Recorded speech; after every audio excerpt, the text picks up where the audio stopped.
यह है राजा हरिवंश राय, जिनका एक पुत्र है। उसका नाम है करण सिंह। राजकुमार करण अपने पिता से कहते हैं, पिताजी, मैं शिकार के लिए जाना चाहता हूँ। कृपया कर आप मुझे शिकार में जाने की अनुमति दें। राजा अपने पुत्र की बात मान लेता है और उसे शिकार में जाने की अनुमति दे देता है। वह अपने मित्र के साथ घोड़े पे सवार होकर जंगल की ओर निकल पड़ता है। चलते चलते वे लोग बहुत थक जाते हैं। तब राजकुमार बोलता है, अरे मित्र, मुझे जोरों से प्यास लगी है। पता नहीं आज मुझे पानी मिलेगा या नहीं। तब उसका मित्र बोलता है, अरे मित्र, तुम परेशान मत हो, हमें पानी अवश्य मिलेगा। फिर वे लोग आगे बढ़ने लगते हैं। थोड़ी आगे बढ़ते हैं तो उन्हें एक नदी दिखाई देती है। राजकुमार का मित्र बोलता है, यह देखो मित्र, वहाँ नदी है, चलो वहाँ जाकर हम अपनी प्यास बुझा लेते हैं। फिर वे लोग उस नदी के पास जाते हैं और पानी पीकर अपनी प्यास बुझा लेते हैं। तब राजकुमार बोलता है, अरे मित्र, हमने तो अपनी प्यास बुझा ली है, चलो हम यहाँ थोड़ा रुककर आराम कर लेते हैं। फिर वे दोनों पेड़ की छांव में वहाँ सो जाते हैं। थोड़ी देर बाद राजकुमार शोर के कारण उठ जाता है। अरे यह शोर कैसा है? फिर वह देखता है कि नदी में राजकुमारी पानी के साथ खेल रही है। तब वह सोचता है, यह राजकुमारी कितनी सुंदर है, आज तक मैंने इतनी सुंदर राजकुमारी कभी नहीं देखी। तभी राजकुमारी की सहेली की नज़र उस राजकुमार पर पड़ती है और बोलती है, राजकुमारी, वह लड़का आपको ही देख रहा है। तब राजकुमारी बोलती है, हाँ, यह तो मुझे ही देख रहा है, पर यह राजकुमार तो कितना सुंदर है।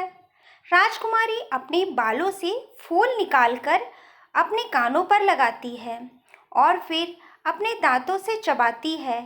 फिर वह फूल को नीचे फेंक कर पैर से मसल देती है और अंत में वह फूल को अपने हृदय से लगा लेती है। उसके बाद राजकुमारी वहाँ से चली जाती है। राजकुमारी के जाने के बाद राजकुमार बहुत उदास हो जाता है। तभी उसका मित्र बोलता है, अरे मित्र, तुम इतने दुखी क्यों हो? फिर राजकुमार अपने मित्र को सारी बात बताता है और बोलता है, मित्र, मैं उस राजकुमारी के बिना नहीं रह सकता, पर मुझे उस राजकुमारी के बारे में कुछ नहीं पता है। उसका नाम क्या है, वह कहाँ रहती है, मैं कुछ नहीं जानता।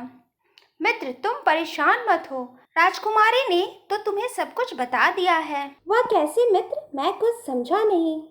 मित्र, राजकुमारी ने अपने बालों से फूल निकालकर कानों पर लगाया, मतलब वह कानपुर के राज्य में रहती है। फिर उसने वह फूल को अपने दांतों से चबाया, मतलब उसके पिता का नाम देवदत्त है। उसके बाद उसने फूलों को पैरों से मसला, इसका मतलब उसका नाम पद्मावती है। और अंत में उसने वह फूल को अपने हृदय से लगा लिया, मतलब आप उनके हृदय में बस गए हो। राजकुमार तो यह सब सुनकर बहुत खुश हो जाता है और बोलता है, मित्र, अब हमें कानपुर राज्य में चलना चाहिए। फिर वे लोग सलाह बनाकर कानपुर राज्य के लिए निकल जाते हैं। दूसरे ही दिन वे लोग उस राज्य में पहुंच जाते हैं। तभी उन्हें एक कुटिया दिखाई देती है। बाहर में एक बूढ़ी माँ बैठी हुई थी। वह राजा उस बूढ़ी माता के पास जाता है और बोलता है, माता जी, यह कौन सा राज्य है? बेटा, यह कानपुर राज्य है। माता जी, हम दोनों व्यापारी हैं।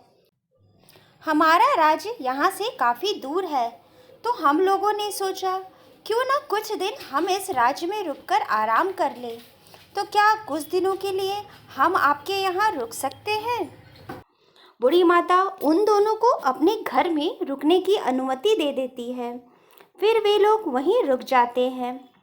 माता जी, आप कौन हैं और आपके घर में कौन कौन रहता है और आप अपना गुजर बसर कैसे करती हैं? बेटा, मेरी एक पुत्री है जो राजमहल में काम करती है और मैं राजकुमारी पद्मावती की दासी थी, पर अब मैं बूढ़ी हो गई हूँ और मेरा शरीर भी साथ नहीं देता। इसलिए मैं अब घर में ही रहती हूँ। कभी कभी मैं राजकुमारी से मिलने चली जाती हूँ। राजकुमार बूढ़ी माता को कुछ स्वर्ण मुद्राएं देता है और बोलता है, माता जी, आप यह स्वर्ण मुद्राएं रख लीजिए, आगे आपको काम आएगा।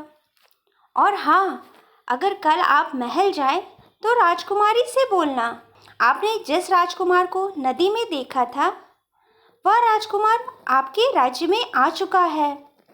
दूसरे ही दिन बूढ़ी माता राजकुमार के पास जाती है और बोलती है, आप जिस राजकुमार से नदी के किनारे मिली थी वह राजकुमार इस राज्य में आ चुका है।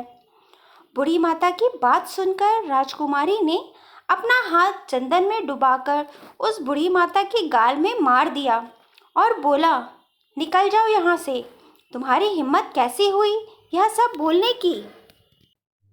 बूढ़ी माता ने सारी बात आकर राजकुमार को बताई। यह सुनकर राजकुमार बहुत दुखी हो जाता है।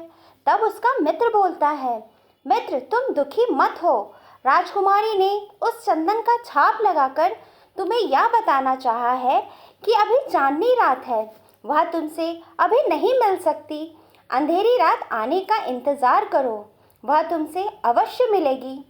कुछ दिन ऐसे ही गुजर जाते हैं। माता जी, अब अंधेरी रात आ चुकी है, आप राजकुमारी को मेरा यह संदेश दे देना। दूसरे ही दिन वह बुढ़िया फिर से महल जाती है और राजकुमारी से बोलती है, राजकुमारी जी, अंधेरी रात आ चुकी है और राजकुमार आपसे मिलना चाहते हैं। राजकुमारी अपनी 3 उंगलियों को लाल रंग में डालकर उस बूढ़ी माता के गाल में मार देती है और बोलती है, चली जाओ यहाँ से और तुम पीछे वाले दरवाजे से महल के बाहर जाओगी। उस बूढ़ी माता ने सारी बात राजकुमार को फिर से आके बताई। राजकुमार फिर से बहुत दुखी हो जाता है। अरे मित्र, तुम फिर से दुखी हो गए। अब तुम्हें दुखी होने की कोई आवश्यकता नहीं, अब तुम्हारे मिलन का दिन आ गया है। तुम क्या बोल रहे हो मित्र, मैं कुछ समझ नहीं पा रहा हूँ। मित्र, राजकुमारी ने 3 उंगलियों का निशान भेजा है, इसका मतलब वह बीमार है और वह आपसे 3 दिनों बाद मिलेगी। और राजकुमारी ने बूढ़ी माता को पीछे के दरवाजे से इसलिए भेजा क्योंकि वह तुम्हें पीछे के दरवाजे से बुलाना चाहती है। राजकुमार तो यह सुनकर बहुत खुश हो जाता है। उसकी खुशी का कोई ठिकाना ही ना था। इस प्रकार 3 दिन भी बीत जाते हैं। मित्र, आज 3 दिन बीत गए हैं, आज चौथा दिन है, तो मैं राजकुमारी से मिलने जा रहा हूँ। ठीक है, तुम अपना ध्यान रखना। इधर राजकुमारी पहले से ही राजकुमार का इंतज़ार कर रही थी। राजकुमार राजकुमारी के पास पहुँचता है। राजकुमारी देखते ही बोलती है, अरे आप आ गए, आपने कितनी प्रतीक्षा करवाई। राजकुमारी, हमने अपने आने का संदेश आपको पहले ही भिजवा दिया था, पर आपने स्वीकार ही नहीं किया। राजकुमार और राजकुमारी बातें करने लगते हैं। इसी तरह पूरी रात बीत जाती है और कई दिनों तक राजकुमार और राजकुमारी एक साथ ही उस महल में रहते हैं। राजकुमारी, आज मुझे अपने मित्र की बहुत याद आ रही है, इसलिए मैं अपने मित्र से मिलने जा रहा हूँ। अरे, आपका कोई मित्र भी है? आपने मुझे पहले कभी नहीं बताया। हाँ, वह मेरा सबसे सच्चा मित्र है। अगर वह नहीं होता तो हम दोनों कभी नहीं मिल पाते। अगर आज हम एक दूसरे के साथ हैं तो वह सब मेरे मित्र की वजह से। हाँ हाँ, आप जाकर अपने मित्र से मिल आइए और यह लीजिए खीर, मेरी तरफ से अपने मित्र को खिला देना। राजा अपने मित्र से मिलने के लिए निकल पड़ता है। फिर वह अपने मित्र से जाकर मिलता है और बोलता है, यह लो मित्र खीर, यह तुम्हारी भाभी ने भेजा है, तुम इसे खा लो। अरे, यह तुमने क्या किया? तुम यह खीर लेकर क्यों आ गए? इसमें गलत क्या है? तुम्हारी भाभी ने तुम्हारे लिए इतने प्यार से भेजा है। मित्र, भाभी यह चाहती है कि जब तक मैं जीवित हूँ वह तुम्हें अपने वश में नहीं कर सकती, इसलिए उसने इस खीर में जहर डाल के भेजा है ताकि मैं इसे खाकर मर जाऊँ। ये क्या बोल रहे हो तुम? तुम देखना चाहोगे मित्र? तो ये देखो, उसने वह खीर कौवे को खिला दिया। कौवा ने जैसे ही वह खीर खाया, उसकी वहीं मृत्यु हो गई। राजकुमार तो यह देखकर बहुत हैरान हो जाता है और बोलता है, तुम ठीक बोल रहे थे, यह राजकुमारी विश्वास के लायक नहीं है। मुझे ऐसी राजकुमारी नहीं चाहिए। चलो अब हम अपने राज्य वापस चलते हैं। नहीं, जब हम यहाँ आ ही गए हैं तो राजकुमारी को अपने साथ लेकर ही जाएंगे। मेरी बात ध्यान से सुनो। जब तुम राजकुमारी से मिलने जाओगे, तब उसके पैर में चुपके से एक त्रिशूल का निशान बना देना और उसके सारे गहने लेकर आ जाना। राजकुमार ने वैसा ही किया। उसने राजकुमारी के पैरों में त्रिशूल का निशान बना दिया और उसके सारे गहने लेकर आ गए। तब उसका मित्र बोलता है, मित्र, यह सारे गहने महल के सोनार को बेचने के लिए जाओ। अगर वह पूछेगा कि यह सब गहने कहाँ से आए, तो बोल देना, मेरे गुरुजी ने बेचने के लिए दिए हैं। फिर वह सारे गहने सुनार के पास ले जाता है। सुनार गहने को देखता है और पहचान लेता है कि सारे गहने राजकुमारी के हैं। तब सुनार राजकुमार से बोलता है, तुमने राजकुमारी के गहने चुराए, चलो राजा के पास। फिर सुनार राजकुमार को राजा के पास ले जाता है। तुम्हारी इतनी हिम्मत, तुमने राजकुमारी के गहने चुराए? सिपाही, इसे फांसी में चढ़ा दो।